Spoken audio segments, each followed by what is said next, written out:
सभी लोगों को मेरा प्यार भरा आशीर्वाद। आप सब अच्छे होंगे, सब मंगल होंगे, सब अपने स्वास्थ्य का ख्याल रखते होंगे। और अब हम दो एक गिरधर की कुंडलियाँ पढ़ेंगे अर्थ सहित, और फिर उसके बाद छोटी छोटी कहानियों से, छोटी छोटी घटनाक्रमों से विशाल विशाल हृदय के सम्राट जैसे लोगों से मिलेंगे। और उसके बाद अगली बार हम अगली क्लास में चलेंगे, वो थोड़ी ज़्यादा ऊंची होगी और वो उसमें होंगे गांधी जी और गांधी जी के सत्याग्रह की परिभाषा। तो चलो पहले गिरधर की कुंडलियों का आनंद लेते हैं। बहुत हंसी आएगी हम सबको, हम भी हंसेंगे। साईं या संसार में मतलब का व्यवहार, जब लग पैसा गांठ में तब लगता को यार।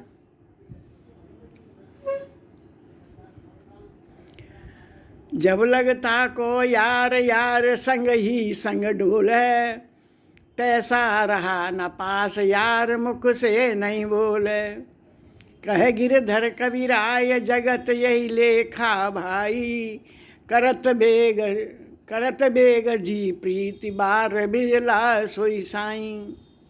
संसार में सब मतलब का व्यवहार है। जब तक पैसा गांठ में है तब तक सब अपने दोस्त हैं, जब तक सब, और वे हमारे साथ ही साथ घूमेंगे। पैसा जब पास में नहीं रहेगा तो मुँह से भी नहीं बोलेंगे। गिरधर जी कहते हैं ये पैसा बड़ा जगत है, जगत का बड़ा भारी वो बिरली चीज़ है, और जो सही प्रेम करता है तो बिरला ही कोई एक है।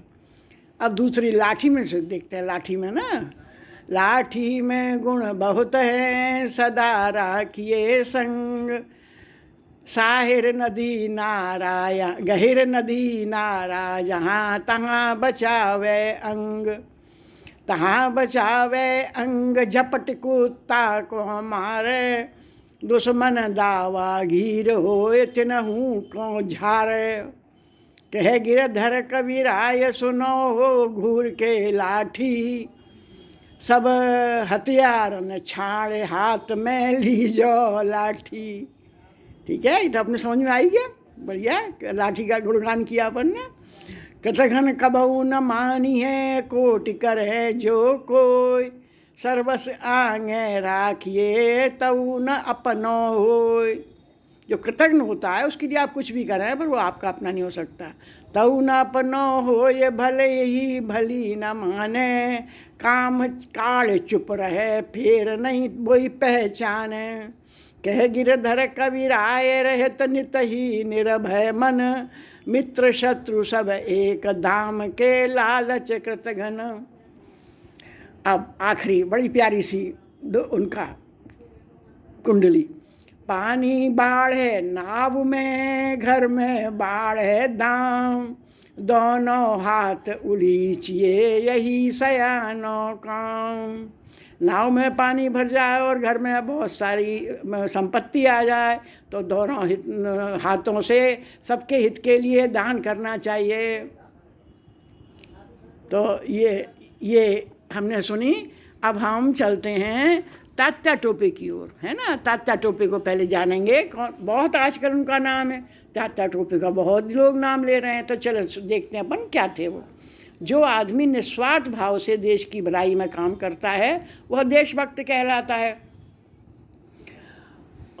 देशभक्त अपने देश के हित के सामने अपने प्राणों की भी परवाह नहीं करता। वह देश के लिए अपना तन, अपना मन और अपना धन सब कुछ निछावर कर देता है। ऐसे सच्चे देशभक्तों में बहादुर तात्या टोपे का नाम अमर हो गया है, जिन्होंने देश को अंग्रेज़ों की गुलामी से मुक्त कराने में अपने को न्यछावर कर दिया। सन 1857 में भारत के बहुत से भाग अंग्रेज़ों का राज्य था। भारत के बहुत से भागों पर अंग्रेज़ों का राज्य था। शेष भारत में भारतीय राजाओं का राज्य था। जिन राजाओं के संतान होती थी उन्हें अंग्रेज दूसरे के लड़के को गोद नहीं लेने देते थे। उन राजाओं के मरने पर अंग्रेज उनके राज्य पर अधिकार कर लेते थे। इसी तरह पूरे भारत का अन्यायपूर्वक अंग्रेज़ों द्वारा अंग्रेज़ों का राज्य बढ़ता चला गया। देशी राज्य कम होते जा रहे थे। इसमें राजाओं में घोर असंतोष फैला। देशी व्यापार घटता जाता और विलायती व्यापार चमकता जाता था। उदाहरण के लिए ढाका माने बंगाल, ढाका के बारीक मलमल बनाने वालों के अंगूठे काट लिए गए। देखिए अब दुस्साहस अंग्रेज़ों के द्वारा। किसान भी परेशान थे। पलटन वालों के कारतूसों में गाय की सूअर की चर्बी लगाने से लोगों का धर्म भ्रष्ट होने लगा था। इस सब के फलस्वरूप अंग्रेजी शासन को उलटने और भारतीय स्वतंत्र राज्य को बढ़ाने की भावना लोगों के हृदय में जागृत होने लगी। अंग्रेज़ों ने इसका सन 1857 का गदर का विद्रोह का नाम रखा, जो वास्तव में स्वतंत्रता संग्राम था। तात्या टोपे इस भावना से जागृत करने में प्रमुख थे। वे महाराष्ट्र के पेशवा नाना साहब के वीर सेनापति थे। इन्होंने उत्तर प्रदेश के कानपुर, बिठूर, लखनऊ, कालपी आदि में तथा बुंदेलखंड, मालवा, वीर और राजपूताना की जनता में भारतीय स्वतंत्रता और देशभक्ति की प्रबल भावना भरी। वीरांगना झांसी की महारानी लक्ष्मीबाई ने अंग्रेजों के विरुद्ध लड़ाई शुरू की। कालपी में तात्या टोपे और महारानी लक्ष्मीबाई ने मिलकर अंग्रेजों से युद्ध किया। इस समय अंग्रेजों के पास बहुत बढ़िया तोपें थीं। वे बड़ी संख्या में थे और युद्ध कला में बढ़े चढ़े थे, अतः विजय उनके ही हाथ रही। पर मरकर भी झांसी की मर्दानी रानी ने सारे भारत में वीरता के लिए अपना नाम अमर कर लिया। तात्या टोपे अंग्रेजों को धोखा देकर निकल भागे और कुछ दिनों तक उनके विरुद्ध प्रचार करते रहे। अंत में वे पकड़ लिए गए और शिवपुरी, मध्य प्रदेश में शिवपुरी में फांसी पर लटकाए गए। आज भी इनका स्मारक शिवपुरी में बना हुआ है, जो भारतीय स्वतंत्रता के लिए मर मिटने वाले देशभक्त तात्या टोपे का सदा स्मरण करता रहेगा। ये हमने किसको देखा? तात्या टोपे को। अब हम देखेंगे छत्रसाल बुंदेला को। छत्रसाल बुंदेला कौन थे, कहाँ के राजा थे? महाराजा छत्रसाल के नाम पर हमारे प्रदेश में छतरपुर नगर है, MP मध्य प्रदेश में, जो उन्होंने बसाया था। उनकी राजधानी पन्ना थी। पूरे बुंदेलखंड पर उत्तर में यमुना नदी से, पूरे बुंदेलखंड पर या उत्तर में यमुना नदी से दक्षिण में होशंगाबाद तक, नर्मदा नदी तक बुंदेलों का राज्य था।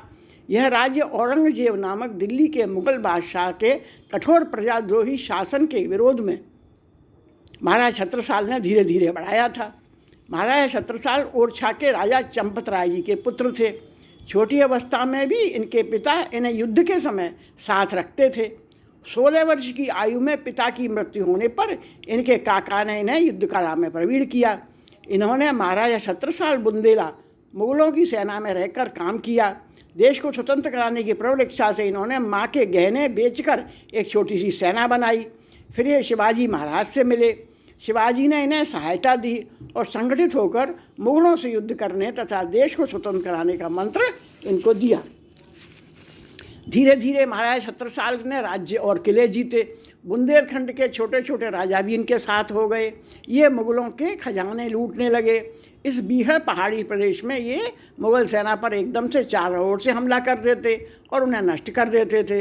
इस तरह कई बार मुगल सेना नष्ट हुई और पूरे बुंदेलखंड पर महाराजा छत्रसाल का अधिकार हो गया। इनकी 83 वर्ष की अवस्था में एक विशाल मुगल सेना बुंदेलखंड पर हमला करने आई। तब इन्होंने मराठा बाजीराव से सहायता मांगी और 2 लाइनें उन्होंने पद्य की लिखी हैं। जो गति भई गयंद की, सो गति पहुँची आय, बाजी जात बुंदेल की, राखो बाजी राय। ये इन्होंने विनती की कि गयंद माने जो हाथी की गति हुई थी जब वो फंस गया था कीचड़ में, तो वही गति हमारी हो रही है। आप आ जाओ और हमारी लाज को बचा लो। पेशवा बाजीराव ने इनकी सहायता की, जिससे मुगल हार गए। तब इन्होंने सागर से नर्मदा तक का प्रदेश मराठों को दिया, जिससे मराठे बहुत प्रसन्न हो गए। महाराजा छत्रसाल वीर और जनता को सुख देने वाले राजा थे। वे स्त्रियों के साथ बुरा व्यवहार करने वालों को कठोर दंड देते थे। वे कवियों का आदर करते थे। इन्होंने भूषण कवि की पालकी उठाकर उन्हें सम्मानित किया। लाल कवि ने भी इनकी प्रशंसा की। तो ये हमने किसके बारे में जाना? छत्रसाल बुंदेला के बारे में।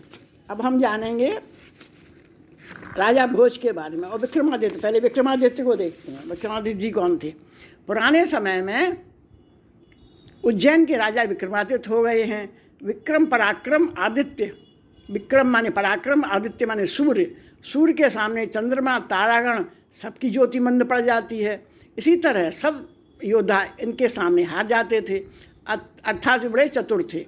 विक्रमादित्य का राज्य बहुत बड़ा था। इनका पूरा नाम चंद्रगुप्त विक्रमादित्य था। महाराजा विक्रमादित्य केवल बहादुर ही नहीं थे, वे बड़े विद्वान भी थे और विद्वानों का आदर करते थे। इनकी सभा में 9 बड़े विद्वान थे जिन्हें नवरत्न कहते थे। महाराजा विक्रमादित्य इनकी सलाह लेते थे राजकाज में। संस्कृत के महाकवि और नाटककार कालिदास भी इन्हीं नवरत्नों में से एक थे। उनके लिए मेघदूत, शकुंतला आदि ग्रंथ संसार में प्रसिद्ध हैं। ये बालक के सच्चे न्यायाधीश थे। जिस सिंहासन पर ये बैठकर न्याय करते थे उसमें बोलने वाली 32 पुतलियाँ थीं। इससे वह सिंहासन 32 कहलाता था। इन्होंने परोपकार के बहुत से काम किए, जैसे धर्मार्थ और औषधालय, पाठशालाएँ, सड़कें, कुएँ, धर्मशालाएँ आदि बनवाना। फाहियान नामक चीनी यात्री ने उस समय की जनता का हाल लिखा है। फाहियान नामक चीनी यात्री ने उस समय भारत की जनता का हाल लिखा है कि राजा विक्रमादित्य के राज्य में सुख शांति थी, चोरी का डर न था, मकान में ताला डालने की जरूरत न पड़ती थी, व्यापार अच्छा था। इनके राजा विक्रमादित्य के समय में सोने के सिक्के चलते थे। वहाँ साहब बहुमूल्य वस्तुएं जैसे हीरे, हाथी दांत, मोती, रेशम, इमारती लकड़ी आदि वस्तुएं बिकने को बाहर भेजी जाती थीं। इस समय के लोग धर्मात्मा और दूसरों के धर्मों का आदर करने वाले होते थे। अब हम देखेंगे लगभग 1000 वर्ष पहले मालवा में भोज बड़े विद्वान और प्रजापालक राजा हुए। राजा भोज के बारे में जानेंगे। लगभग 1000 वर्ष पहले मालवा के भोज बड़े विद्वान और महापालक राजा हुए, जिन्होंने अपनी राजधानी धारा नाम की नगरी बनाई। ये परिवार वंश के थे, ये परमार वंश के थे, परमार ठाकुर होते हैं। इनका नाम त्रिभुवन नारायण भी बताया जाता है। इनकी छोटी आयु के समय इनके पिता सिंघुड़ राव की मृत्यु होने पर राज्य का काम इनके चाचा मुंज संभाला करते थे। राज्य पाने के लोभ में मुंज ने मंत्री को भोज को मार डालने की आज्ञा दे दी। तब भोज ने सुना और चाचा राज्य के लिए उसे मारना चाहते हैं, तो उसने मंत्री से कहा कि मैं राजपद त्यागता हूँ। जो कोई भी राजा हो उससे प्रजा की भलाई हो, सच्चा न्याय हो, प्रजा को सुख मिले, प्रजा को आराम मिले, मैं बस यही चाहता हूँ। उसने मुंज को पत्र लिखा कि रामचंद्र मानधाता आदि राजाओं के मरने पर भी पृथ्वी तो उनके साथ नहीं गई। मालूम होता है चाचा आपके साथ पृथ्वी चली जाएगी, जिससे आप मुझे मरवाना चाहते हैं। मंत्री ने यह पत्र मुंज को दे दिया, जिसे पढ़कर मुंज पछताने और रोने लगे। हाय, मैंने इतने अच्छे भोज को मरवा दिया। यह सुन मंत्री ने भोज को मुंज के सामने खड़ा कर दिया। मुंज बहुत खुश हुआ और भोज को गले से लगा लिया। बड़ा होने पर भोज राजा हुए।